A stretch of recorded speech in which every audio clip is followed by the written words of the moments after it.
Exercise 5.2 15th question എന്ന് പറയുന്നത് for what value of n the nth term of two APs 63, 65, 67 etc. and 3, 10, 17 are equal. അപ്പോൾ രണ്ട് AP നമുക്ക് തന്നിട്ടുണ്ട്. First AP എന്ന് പറയുന്നത് 63, 65, 67 etc. ആണ്. രണ്ടാമത്തെ AP 3, 10, 17 etc. അപ്പോൾ ഈ രണ്ട് APസിൻ്റെയും ഏതോ ഒരു വാല്യൂ ഈക്വൽ ആയിട്ട് വരും.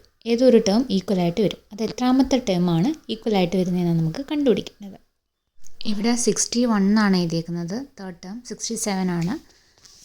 അപ്പോൾ 63, 65, 67 എക്സെട്ര ആണ് നമ്മുടെ ഫസ്റ്റ് AP എന്ന് പറയുന്നത്. നമുക്ക് ജനറൽ ഫോം അറിയാം. n = a + n - 1 × d.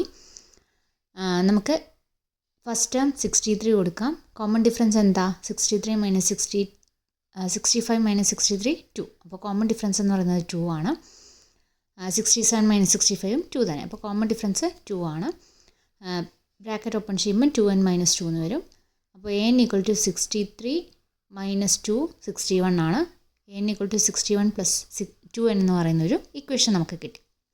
ഇനി അടുത്ത AP നോക്കുവാണെങ്കിൽ, രണ്ടാമത്തെ AP നോക്കുവാണെങ്കിലും ഇതേപോലെ general form n = a + n - 1 × d യിൽ ഫസ്റ്റ് ടേം 3 കൊടുക്കാം. കോമൺ ഡിഫറൻസ് എത്ര വരും അവിടെ? സെക്കൻഡ് ടേം മൈനസ് ഫസ്റ്റ്, അതായത് 10 - 3 7 വരും അവിടുത്തെ കോമൺ ഡിഫറൻസ്.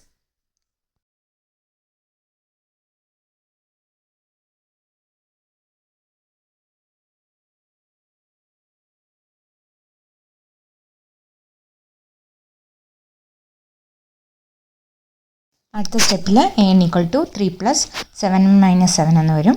ബ്രാക്കറ്റ് ഓപ്പൺ ചെയ്യുമ്പോൾ അടുത്തത് n = 3 - 7 - 4 ആണ്. therefore 7n - 4 എന്ന് വരും. അപ്പോൾ നമുക്ക് രണ്ട് ഇക്വേഷൻസ് കിട്ടിയിട്ടുണ്ടല്ലേ. രണ്ടിൻ്റെയും ലെഫ്റ്റ് ഹാൻഡ് സൈഡ് എന്ന് പറയുന്നത് an ആണ്. ഈ an എന്ന് പറഞ്ഞാൽ എന്താ? ഈ രണ്ട് APക്കകത്തെയും സെയിം ആയിട്ട് നമുക്ക് വരുന്ന ആ ഒരു ടേം ആണ് an. LHS സെയിം ആയതുകൊണ്ട് RHSും സെയിം ആയിരിക്കും. നമ്മൾ RHS ഇക്വേറ്റ് ചെയ്യുന്നു. അപ്പോൾ 61 + 2n = 7n - 4 എന്ന് വരുന്നു. സോൾവ് ചെയ്യുമ്പം എന്നിൻ്റെ വാല്യൂ നമുക്ക് 13 എന്ന് വരും. സോ n 13 ആണ്. അതിൻ്റെ അർത്ഥം എന്താ?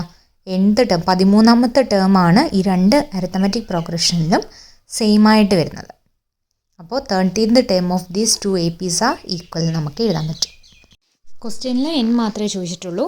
നമുക്ക് ഏതാണ് ആ ടേം എന്നും കൂടി അറിയണമെങ്കിൽ, അതായത് an ഏതാണെന്ന് അറിയണമെങ്കിൽ നമ്മൾ ഈ ഇക്വേഷനകത്തിൽ an = 61 + 2n ൻ്റെ അകത്ത് n ന് പകരം 13 ഇട്ട് കൊടുത്താലും മതി.